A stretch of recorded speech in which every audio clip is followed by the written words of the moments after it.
English is Englishing today, guys.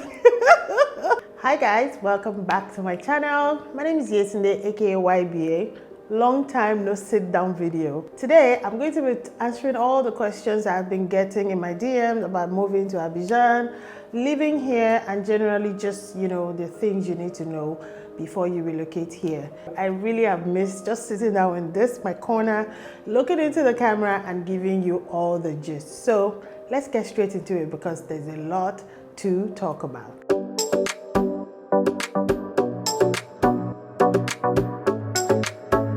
Okay, so if you're finding my channel for the first time, hi, welcome.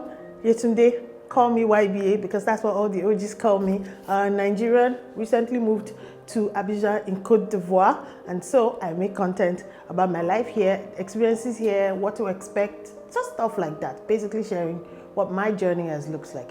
Now, today's video is about all the frequently asked questions I've gotten in my DM multiple times. In fact, the last 3-4 DMs that I got, I honestly basically just copied and pasted the responses I gave to these people. So I said, let me come here, sit down, talk to you and tell you all about relocating to Ivory Coast. As a Nigerian, my country and Cote d'Ivoire belong to a community called ECOWAS, which is the Economic Community of West African States. Is it states? I think it's states. It's states. Ha ha ha ha. So because my country is an ECOWAS state, I get to enter Cote d'Ivoire freely. I do not need a visa to come here, whether through the land borders or through air. Anyhow, I decide to land in this country because I'm from an ECOWAS country. I'm able to come here visa-free. These are some of the benefits of belonging to that community. Most people who move here usually move here for work, and with your work permit comes a resident permit. It's like 2-in-1. So if you have a work permit, obviously you're permitted to live here. However, if you're visiting for tourism or just passing through, maybe you're coming for a conference, attending an event, whatever you're coming to do here, and you're not from an ECOWAS state, then you will need to apply for a visa. You can get an e-visa. You really don't need to do much. I understand the standard visa costs 50 euros. And usually the standard visa is for 3 months, 90 days. And this visa allows you multiple entries and you can come within that period. But if you're going to be staying for longer, there is a resident card for people who are coming from France and Francophone countries. The resident card costs 150 CFA. That is the local currency. And for non-Francophone countries, they actually have an organization. I'm going to put the name on the screen. If you're not a member of that organization, that community, you pay double the amount, 300,000 francs for you to get your resident card. For Nigerians and people who are coming from ECOWAS country, your ECOWAS passport allows you to stay here for 90 days visa-free. After 90 days, you are expected to go and apply for a visa, or you exit and you come back. Someone asked me in my DM recently, what is the difference between CFA and XOF?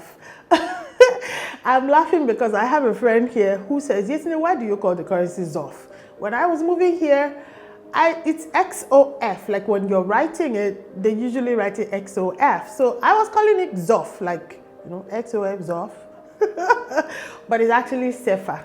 CFA is generally, that's the currency used in all the Francophone countries here in West Africa. The money is the same thing. Like if you live here, you go to Togo, you go to Mali, you go to Benin Republic, it's the same money. But there are subtle differences how you know which one was minted for which country, but they will collect it from you anyway. So the currency is CFA, CFA, but officially is also known as ZOF, XOF. I don't know why that is, but it is. So if someone says francs, CFA, XOF, or writes it to you, it's the same currency, don't worry. When it comes to usage, like if you're in the market or you're in a taxi, they will tell you franc, like francs. So you say, do me franc. For us Anglophones, we usually will say CFA.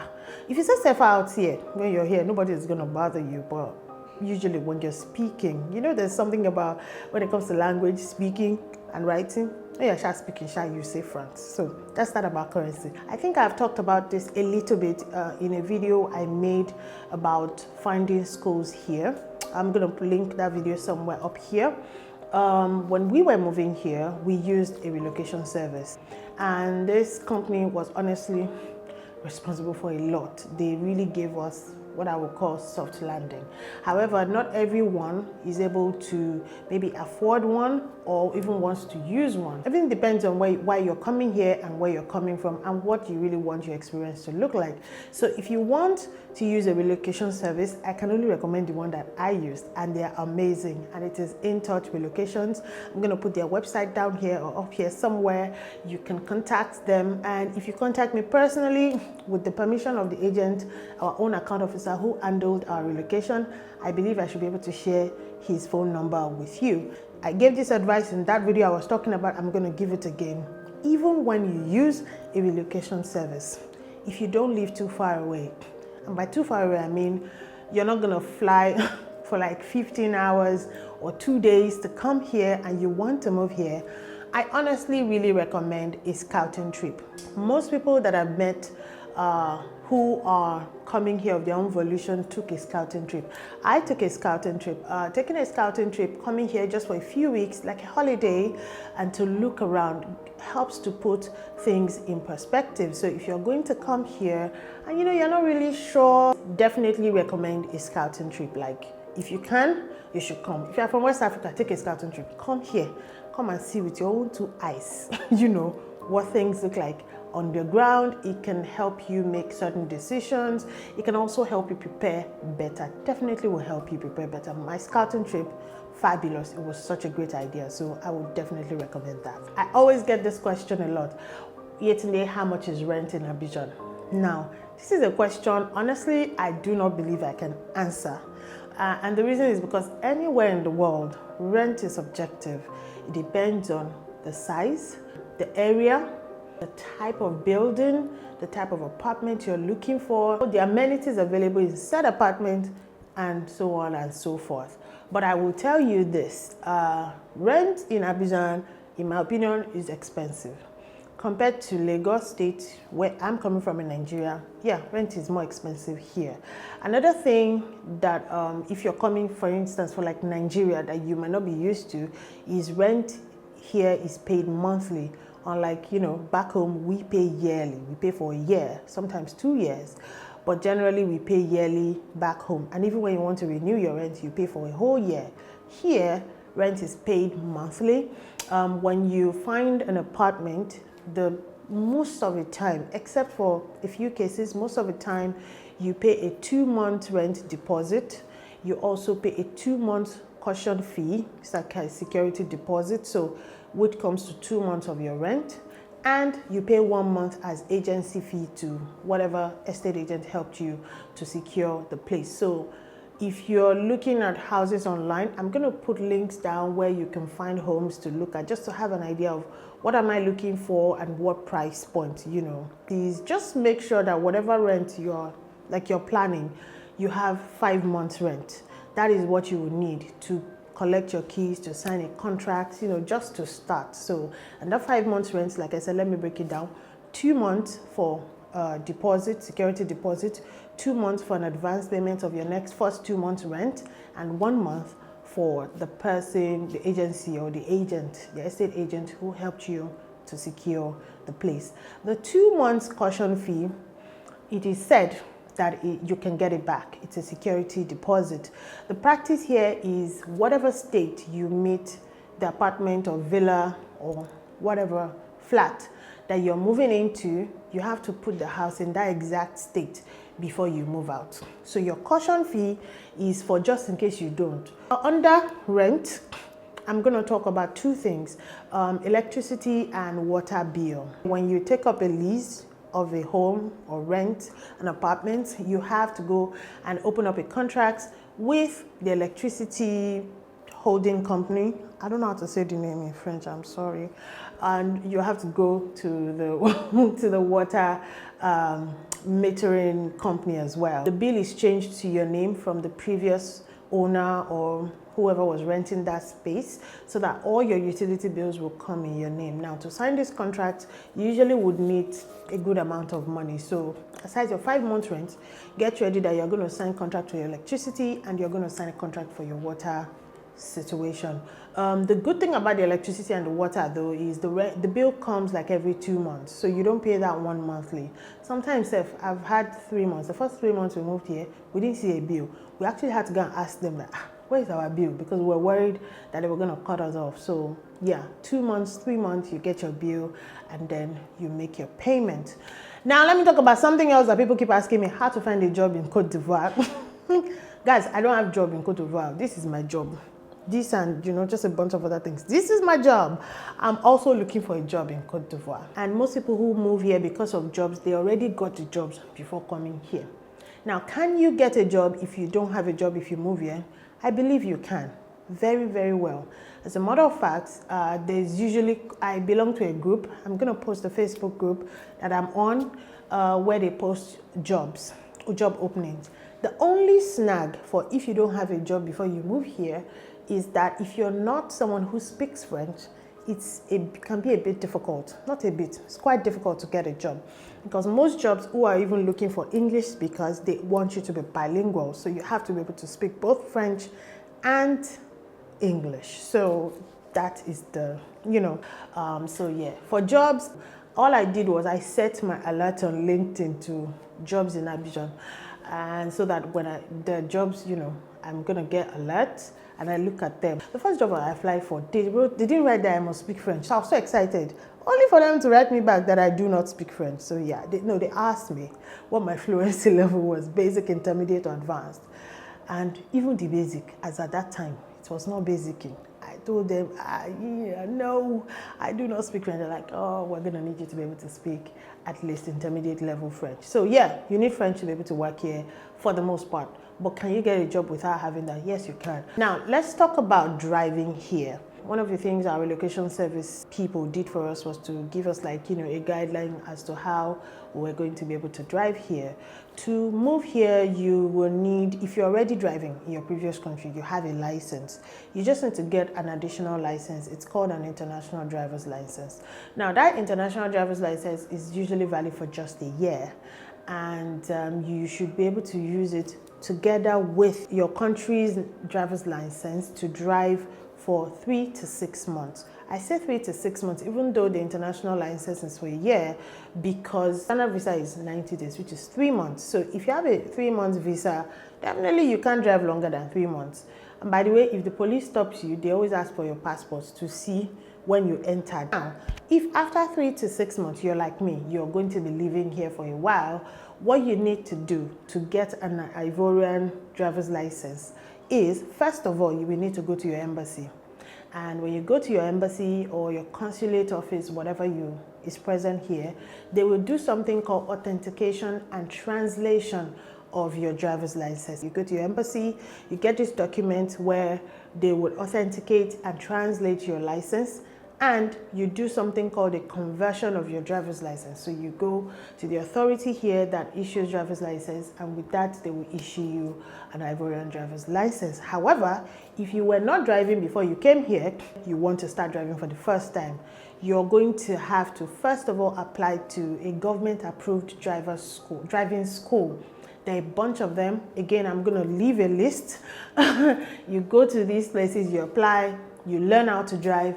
You will have to take a driving test. If you're someone who wears glasses, you will take an eye test, and then you just complete the rest of the process, your biometric and stuff, and then you're going to get a license. Last I checked, getting a license costs about 88,000 something, basically 90K.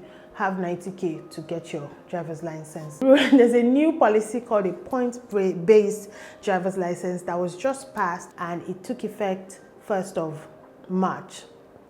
And this point-based driver license system means that your driver's license has got 12 points on it when it's issued. Now, there are several offenses that you can commit that is going to minus from your 12 points. Let me say that again. Your driver's license comes with 12 points. For every time you commit a traffic offense, points get deducted from your driver's license. If at any point you lose all your points, your driver's license will be taken back from you. You will have to go to like a training, because it means you don't have home training. In fact, you don't have driving training. You go back, learn that driving, learn all the traffic rules. Now, depending on the type of offense you committed, they might even suspend your license for a number of years. And talking about offenses, there are certain offenses that will deduct 2 points, some 3 points, some 4 points, up to 6 points. It depends on how egregious, how bad your traffic offense is. Let me tell you, one of the biggest things you can do, that police will catch you like this, is to be talking on the phone. When I tell you that you will see, police will catch you. And let me tell you, police here, they're usually on bikes. They are not just in the car. So you might just be pressing your phone, you do like this and driving. Beside you, you just see them. Kaka, madam. That's it. I'm going to leave a link to a website where you can get the English version of what the law says on the point-based driving system, so that you know everything you need to know before you come here. I have made a video before about finding schools here, and that video I find it has been useful to people who are moving from English-speaking countries. However, I did not make provision for people who might be moving from a Francophone country or someone who speaks French. So if you're moving here from a Francophone country, or you already speak French as a second or first language, if you go to the government schools, there's free education from ages 5 to 15. I'm glancing at my notes so I don't say rubbish. And of course, the language of instruction in these schools, this government school, is French. So again, this information is only going to be useful to someone who is moving from a Francophone country. If you're coming from an Anglophone country, however, the odds are, of course, you cannot go to a government school where you get free education. You will have to send your kids to a bilingual school or an international school. And if you want to know all about that, watch my video. I made an entire video about what my experience was. I even talked about certain schools, so make sure you check out that video. Now, let's talk about the healthcare system. The healthcare system here is not so bad. I've been to a few public health centers. It's just the system is very different, at least from where I'm coming from. I understand there's free healthcare, and this free healthcare, you are able to access it because you're paying income tax here. So you have to have a job here to be able to access free healthcare. If you don't have a job and you're not paying income tax, then you are going to have to pay money at this public healthcare centers or the government hospitals and clinics. However, there is also quite a number of private hospitals here that you can get a private insurance, health insurance, either through your office, or you decide to set one up for your family that you can also use to be able to access healthcare.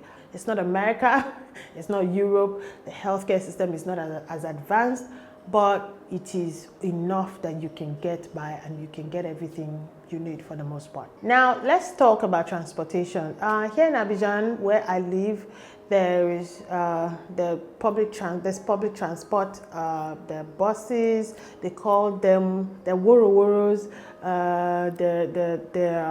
the taxis. There are even different types of taxis. There's the red one, which can take you anywhere in Abidjan. There are the yellow taxis, which are usually like, they stay in a certain area. So if you're like in the Riviera area, they will not leave that area. They will not take you to Makori, for instance. It's on very big buses. Some of them have ACs, some of them don't. Just like, any public transportation in the world, I find them very effective, very well organized. You can get by. But if you're coming here for the first time, you don't know your way, you don't know how to get on the bus or even tell the conductor where you're going or get in a local taxi and stuff, you just need to download the Uber app. There's Uber here, and there's also another app called Yango. Yango is like the second taxi app that we have here. And so between Yango and Uber, you should be able to find your way around. They can be quite expensive, especially if you're moving around during the rush hour. You can definitely hire a car or get someone to carry you around, and you pay them maybe some amount of money, pre-agreed amount of money for a pre-agreed period. That is also available. Now, there's something disclaimer on Uber and Yango. I don't know what it is, but the drivers on these apps, they do not like to use GPS. And sometimes it can be very frustrating. I don't know why, because you order off of the GPS. Like when I order a taxi, it's giving me your location and my location and pairing us together. Why they don't like to follow the GPS is beyond me. But there are times you might encounter a driver like that. And what they do is they will call you and ask you to describe where you are. Now, if you're new here, your French isn't so good, like me, that can be difficult. So, but the great thing about some of these apps, especially Yango, I use Yango a lot, is that you can chat with your driver. Let's talk about banking. I saved banking for last because, banking has frustrated my life in this country. My God. Where I'm coming from, we are able to move money very easily. Your banking app, even to another bank, we have an interbank interface that allows you to send money from bank A to bank B and get instant credit, instant alert, except is a certain sum that cannot just go like that, you know, a huge sum. But for day-to-day activity, you can make your transfers. We also have a lot of systems in place back home in Nigeria that allows you to be able to access cash and money easily. Here, the system favors mobile money. So you would have to, if you have an Orange phone, you would have to register for what is called Orange Money. If you have an MTN line, you do Momo. We've got Wave, like there's a bunch of them. All these mobile money apps, you know, they're just like wallets, and you will load them up with money. You can do a deposit, and that's usually what people use for day to day. Other than that, it's a very, very cash-based economy. I have handled more cash that I have seen in the last 5 years since I moved here, and it's less than a year. So banking is a bit here and there. So here's my advice. When you're coming here, bring some cash, maybe dollars, euros, pounds, whatever you have. Bring some money just as backup until you get your money sorted out. Maybe until you open your bank account, you sort out your wallet and stuff like that. Please have some money on you, because if you don't, you can get frustrated. So yeah, that's my advice on banking. What can you do to get more information? First of all, under this, in the description box, I am going to put a lot of links. So I need you to go in my description box and read. But let me tell you one thing, if nothing I said since the beginning of this lengthy video stays with you, it is the fact that you need to join the expats community on Facebook. There is Abidjan, English-speaking people in Abidjan. There's expats in Abidjan. There's Abidjan expats. There's so many groups. I'm currently in like 4 groups. Heck, I reactivated my Facebook because of these groups. There's a flavor for anybody. If you're looking for Nigerian, there's a group for Nigerians. If you're looking for just your country, you'll find them. Indians, Kenyans, everybody has their own group. If you are looking for just English speakers in general, there's a group. Some of these groups have upwards of over 10,000 members. Now, one of the great things about joining these groups is there is everything and anything on those groups. Homes for rent, homes for sale, people post furnitures. Now, there's sometimes, especially around June, July, there is an influx and outflow of expatriates. Some of the expatriates that are leaving for summer, or maybe their contract is up. For some reason, they usually leave around that June. And when they are leaving, people are selling a lot of their stuff. So if you're someone who would not mind to buy thrifted items, you know, things that someone used for 6 months, maybe a fridge, you know, electronics, and a lot of times the prices aren't so bad, join these groups. I tell you, even for jobs, people post job posting on these groups. If you go on the group, any question you have, put it there. There's usually someone who will answer you. Sometimes we have meetups for newcomers here in Abidjan. You go on the group, they will just post the location and people turn up, and you get to meet different people from different places. So that might even be an opportunity to make a friend or two. So like I said, everything I've said, if you go on these groups, you go and type a question, you'll find answers. Some of these groups also have WhatsApp groups, although their WhatsApp groups are usually controlled. But what I'm trying to say is you need to join these groups to have a feel around. In these groups, you see all kinds of things, all kinds of information. You're also able to post your questions on there, and the moderator will approve and, you know, possibly get answers. There is a thriving community of Nigerians here. We go to church. There are English-speaking churches. Yeah, I forgot about that. Religious places, the English-speaking churches. for Islam, it's pretty easy. It's just Arabic. You can go to the mosque. There's so many beautiful mosques here. One of my friends, new friends, is from, she's Baha'i. It's not Christianity or Islam. And she found a worship center here. Let me tell you, Ivorians are very welcoming. The climate definitely welcomes foreigners. There's this place is like a melting pot of people from all over the world, and you will find your people here. See, if you go to the markets, there are parts where I already know now, certain markets if I go to, if I just say, what's up, how you dey? 5 Nigerians will answer me. There are parts of the market, if I go, I say, Caro. Everybody, they'll be like at least 3-4 people that will answer me. Abidjan is very welcoming to everyone, so don't hesitate. If you want to come here, come, and when you get here, hit me up. Be ready to buy me lunch or dinner or something. I'm kidding, but that's all I have. If you have more questions, anything else you'd like to know, please leave me a comment. My DM is always open. Don't worry, if I disappear off Instagram for a few days, I'll always come back and come and answer your questions. So till I come to your screen again, probably with a vlog. I think it will be a vlog. My name is Yetunde. Thank you so much for watching. Bye.